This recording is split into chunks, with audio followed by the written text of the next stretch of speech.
నీ మాటలలో జీవమున్నది, అవే నన్ను బ్రతికించును. నీ మాటలలో వెలుగున్నది, అవే నన్ను వెలిగించును. నీ మాటలలో శక్తియున్నది, అవే నన్ను బలపరచును. నీ మాటలలో ఆదరణ ఉన్నది. వందనాలు. నేటి ధ్యానాంశము దేవుని ఆరాధనలో వైవిధ్యము, డైవర్సిటీ ఇన్ గాడ్స్ వర్షిప్. మీ దగ్గర బైబిల్స్ ఉన్న ఎడల ప్రకటన గ్రంథము 7వ అధ్యాయము 9వ వచనం చదువుకుందామండి. రెవల్యూషన్ బైబిల్లో మరి చివరి పుస్తకము రెవల్యూషన్ చాప్టర్ 7 వర్స్ 9. అటు తరువాత నేను చూడగా, ఇదిగో ప్రతి జనములో నుండి, ప్రతి వంశములో నుండి, ప్రజలలో నుండి, ఆయా భాషలు మాట్లాడు వారిలో నుండి వచ్చి ఎవడును లెక్కింపజాలని ఒక గొప్ప సమూహము కనబడెను.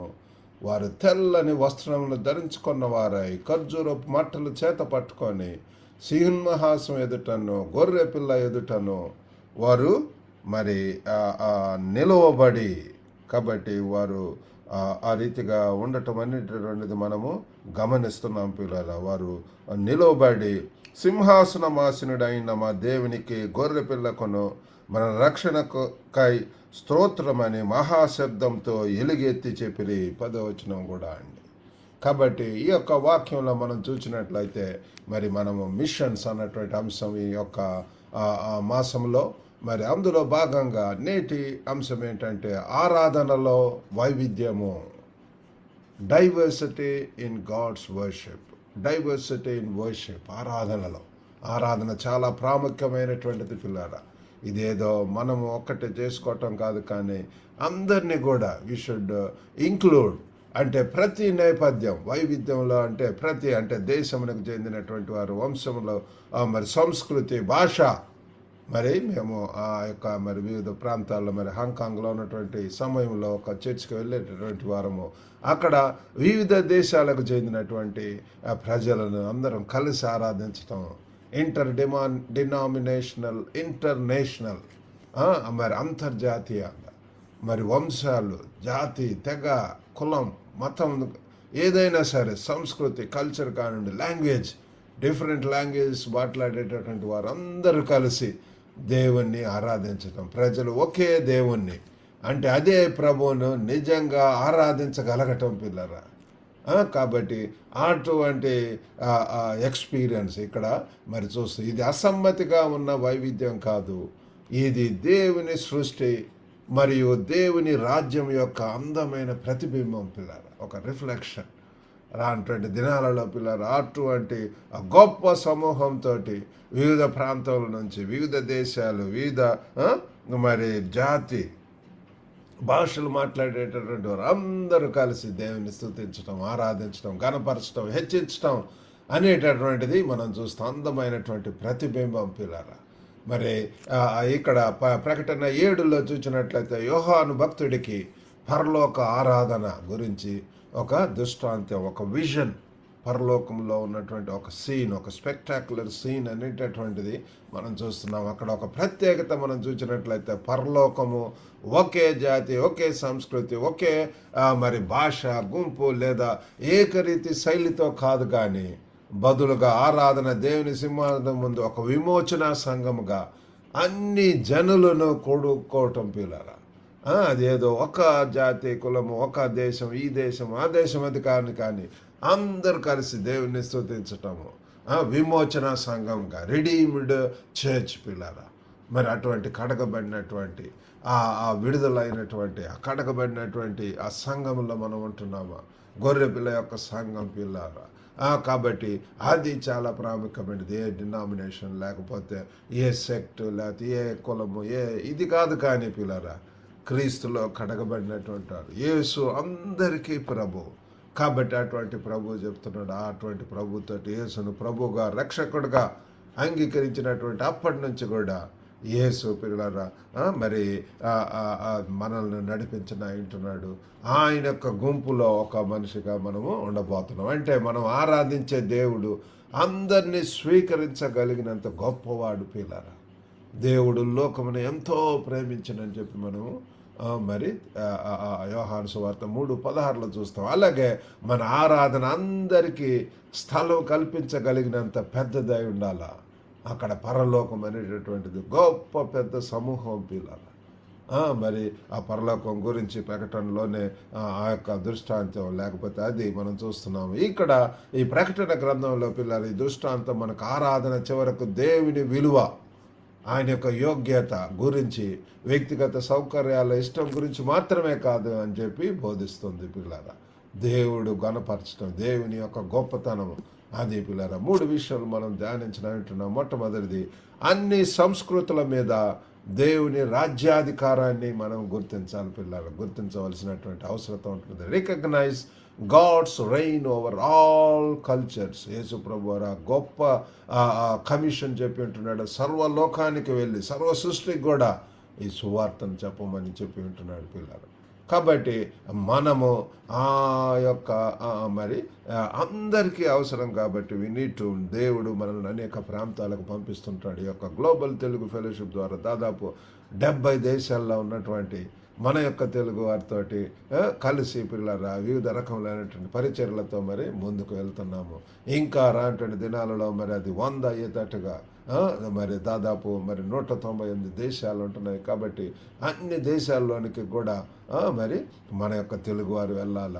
ఈనాడు ఆ గ్లోబల్ బిఎస్ గ్లోబల్ బ్రిడ్జ్ అన్నటువంటి దాని ద్వారా పిల్లల మన యొక్క తెలుగువారిని అనేక ప్రాంతాలకు, కొత్త ప్రాంతాలకు పంపించేటటువంటి ఏర్పాట్లో, ప్రిపరేషన్లో, ఆ సిద్ధపాటులో ఉంటున్నాం పిల్లరా. మన యొక్క విద్యార్థులు అన్ని ప్రాంతాలకు కూడా, కొత్త ప్రాంతాలకు వెళ్ళాలన్నటువంటి దృష్టితోటి మిషనరీ స్టూడెంట్స్గా వెళ్ళి ఆ ప్రాంతంలో దేవుని కొరకు మహిమకరంగా ఘనంగా ఉండాలా పిల్లరా. ఇక్కడ ప్రకటన 7:9 కనిపించే ఆరాధన సరిహద్దులను దాటి ఉంటుంది పిల్లరా. బౌండరీస్, క్రాసింగ్ ద బౌండరీస్ పిల్లరా. కీర్తన 22:27 కూడా భూ దిగంతాల్లో ఉన్నవారు యెహోవాను జ్ఞాపకం చేసుకొని ఆయన వైపు తిరిగి వస్తారు అని చెప్పి, భూ దిగంతాల్లో ఉన్నటువంటి వారు, ప్రపంచం నలుమూలలో ఉన్నటువంటి వారు ఆ యొక్క కీర్తన గ్రంథంలో మనం ఒకసారి గమనించినట్లయితే పిల్లరా, కీర్తన 22వ అధ్యాయము, కీర్తన 22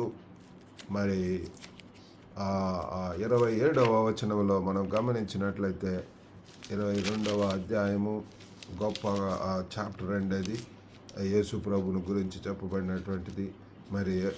కీర్తన 27వ వచనం మనం చదువుకుందాం. 22:27 భూదిగంతముల నివాసులందరూ జ్ఞాపకం చేసుకొని యెహోవా తట్టు తిరిగెదరు. అన్యజనుల వంశస్థులందరూ నీ సన్నిధిని నమస్కారం చేసేదరు. ఎంత గొప్ప మాట! భూదిగంతంలో ఉన్నటువంటి వారు అందరూ కూడా, అన్యజనులు, యెహోవాను ఎరుగినటువంటి వారు అందరూ కూడా వచ్చి ఆ దేవుణ్ణి ఆరాధించటం, దేవుని వైపు తిరగటం అనేటటువంటిది, దట్స్ వాట్ అందరికి బోధించిన తర్వాతే యేసు ప్రభు రావటం అనేటటువంటిది మనం చూస్తాము. కొందరు ఇవన్నీ కూడా ప్రకటించాలా. కొందరు ఇక్కడ వాళ్ళు చేస్తుంది స్తోత్ర గీతాలతో ఆరాధిస్తున్నారు. మరికొందరు అయితే వేరే భాషలలో పాటలతో ఆరాధిస్తున్నారు. కానీ రెండింటి లక్ష్యము ఒకటే. ఏంటి అంటే ప్రభువును మహింపరచటము. వివిధ భాషల్లో మన యొక్క different linguistic groups, tribes, nation, people groups, ఇవన్నీ కూడా పిల్లల దేవుని వారి వారి భాషల్లో దేవుడు నడిపించినటువంటి రీతిగా వారు స్తుతిస్తూ ఆరాధించటం అనేటటువంటిది పిల్లల. రెండవదిగా దయను అడ్డుకోకుండా ప్రజలను స్వాగతిస్తుంది. Welcome people without withholding grace. కాబట్టి దయ పిల్లల, నా యెహోవా కృపగలవాడు, ఆయన యొక్క కృపకాలంలో ఉంటున్నాము. ఇంకా పిల్లలు ఆయన యొక్క కరుణ జాలి చూపిస్తున్నాడు. మన యొక్క పాపంలో, మన యొక్క భయంకరమైనటువంటి దుస్థితిని బట్టి ఆయన మనల్ని పనిష్ చేయడు, శిక్షించడు. కానీ మనల్ని మనం తగ్గించుకొని దేవుని సన్నిధిలో వెళ్ళి క్షమాపణ వేడుకున్నట్లయితే, శరణు వేడుకున్నట్లయితే ఆయన మనల్ని రక్షిస్తాడు. కడిగి శుభ్రపరిచి ప్రతి పాపం నుంచి కూడా పిల్లల ఆయన కడిగి శుద్ధి చేయటానికి సిద్ధంగా ఉంటున్నాడు. కాబట్టి మరి నేను 17 సంవత్సరంలో అప్పుడు ప్రభుని ఆ రీతిగా తగ్గించుకొని యేసును నా యొక్క ప్రభువుగా రక్షకుడిగా అంగీకరించి నా జీవితంలోనికి తీసుకొచ్చి ఉంటున్నాను. అప్పటి నుంచి కూడా పిల్లరా నా యొక్క జీవితం మారింది, గురిగా మేము మారింది. యేసు వైపు చూచు అనేక ప్రాంతాలలో అనేక రీతులుగా దేవుని కొరకు భయంకరంగా ఉండటానికి దేవుడు సహాయం చేసి ఉంటున్నాడు. కాబట్టి మరి ఆ దయను అడ్డుకోకుండా ప్రజలను స్వాగతించాలి పిల్లరా. మనలా అనిపించే, మనలాంటి మాట్లాడే, మనలాంటి ఆరాధించే వారినే మాత్రం చేర్చుకుంటే ఆరాధన నిస్సారంగా మారుతుంది పిల్లల. కాబట్టి మనం ఇది గమనిద్దాము. మనం ఏదో ఇదే కాదు, కానీ అందరినీ కూడా పిల్లలు అందరికీ కూడా మనం కలుపుకోవాలా. That's what here we see. రోమా మరి 15:7 కూడా మనం చూస్తే, అందుకే క్రీస్తు మిమ్మల్ని స్వాగతించినట్లు మీరును ఒకరినొకరు స్వాగతించండి అని చెప్పి మనము రోమా 15వ అధ్యాయము మనం గమనిస్తుంటున్నాం పిల్లల. రోమీలకు రాసినటువంటి పత్రిక మీ దగ్గర ఉంటే చూడండి, 15:7 వచనంలో చూస్తే, కాబట్టి క్రీస్తు మిమ్మును చేర్చుకున్న ప్రకారము దేవునికి మహిమ కలుగునట్లు మీరును ఒకరినొకరు చేర్చుకొనుడి. క్రీస్తు మనల్ని అందరినీ కూడా డిఫరెంట్ బ్యాక్గ్రౌండ్స్ నుంచి ఆయన మనల్ని ఏర్పరచుకొని ఉంటున్నాడు. అలాగనే మనం కూడా పిల్లరా, it is not restricted, reserved for some people. కాబట్టి ఇది అందరినీ కూడా, ప్రతి ఒక్కరిని కుల మత జాతి ఏమి లేకుండా, ధనికులు పేదలు అని చెప్పి లేకుండా అందరికీ కూడా చోటు ఉంటున్నది. అందరూ కలిసి దేవుని స్తుతించాలి, ఆరాధించాలా. ఎవరి ఆరాధన భిన్నంగా ఉంటే భిన్నమైనటువంటి చర్చి, ఆ యొక్క నేపథ్యం, భిన్నమైనటువంటి సంగీత శైలి, వివిధ మరి భంగిమలు, ప్రార్థన అలవాట్లు, దేవుని దయ మనకు వారికి స్వాగతించడానికి ఇది సహాయం చేస్తుంది పిల్లలు. ఇదేదో ఒకే టైప్లో ప్యాటర్న్లో కాదు, కానీ పిల్లరా ఆ ప్రాంతాల్లో ఉన్నటువంటి ప్రజలకు అనువైనటువంటిది. ఏ రీతిగా వారు ఎలుగెత్తి దేవుని స్తుతిస్తారో, ఆరాధిస్తారో అది మనం తెలుసుకోవాలి. మరి మూడవదిగా, ఒక రక్షకునిలో మన హృదయాలను ఏకపరుస్తాం. ఒకే రక్షకుడు. Unite our hearts in one saviour. ఒకళ్ళే పిల్లరా. నరునికి దేవునికి మధ్యవర్తి ఒక్కడే, ఆయనే యేసు నరుడు అని చెప్పి బైబిల్ వాక్యం చెప్తుంది. యేసు పిల్లలు ఒక మీడియేటర్గా, ఒక బ్రిడ్జిగా ఆయన మనల్ని దేవునితో అనుసంధానం చేయటం, సంబంధం చేయటం, రిలేషన్షిప్, దేవుని యొక్క కుమారులుగా అనబడటం, దేవుని యొక్క మరి కుమారులుగా యుగ యుగములు కూడా ఆయనతో ఉండేటటువంటి భాగ్యం, ఎంతో గొప్ప భవిష్యత్తు ఉంటున్నది, ఒక నిరీక్షణ ఉంటున్నది పిల్లరా. కాబట్టి ఈ యొక్క వైవిధ్యం మనల్ని సత్యం నుండి ఎప్పుడు కూడా విడదీయకూడదు పిల్లరా. ఈ యొక్క సత్యం ఏంటంటే, ఒక రక్షకుడు ఉంటున్నాడు ఆయనలో పిల్లరా. మరి యేసును ప్రభువుగా రక్షకుడిగా అంగీకరించినప్పటి నుంచి కూడా మనము దేవుని యొక్క బిడ్డలము. ఇక్కడ మరి 7లో మనం చూసినట్లయితే, సింహాసనం ముందు గొర్రె పిల్ల ముందు నిలుచుండి అని చెప్పి మనము గమనిస్తున్నాం పిల్లరా. ఇక్కడ చూడండి, ఖర్జూరపు పట్టుకొని సింహాసనం ఎదుటను గొర్రె పిల్ల ఎదుటను నిలబడి, సింహాసనం ముందు అత్యున్నతమైనటువంటి సింహాసనం మీద ఆసీనుడైనటువంటి దేవుడు ప్రభు రక్షకుడు గొర్రె పిల్ల ముందు నిల్చున్న వారు ఏకత్వం క్రీస్తులో ఉంది పిల్లరా. మరి గలతీయులకు రాసినటువంటి పత్రిక 3:28 కూడా, యూదుడైన గ్రీసు దేశుడైన వీరందరూ క్రీస్తు యేసులో ఏకమై ఉన్నారు పిల్లలు. యూదు దేశస్తులని లేదు, గ్రీకు దేశస్తులని లేదు, కానీ అందరూ కలిసి మనం వేరే భాషల్లో, మనం అనేక భాషల్లో మనం ప్రార్థించవచ్చు. ఒక భాష కాదు పిల్లలు, వేరే విధంగా ఆరాధించవచ్చు, కానీ మనందరం కూడా క్రీస్తులో ఏకమై ఉంటున్నాము. అది నిజము, సత్యం తెలుసుకోవాలి. అందరం కలిసి దేవుని స్తుతించడం, ఆరాధించడం, ఘనపరచడం, సేవించటం పిల్లరా.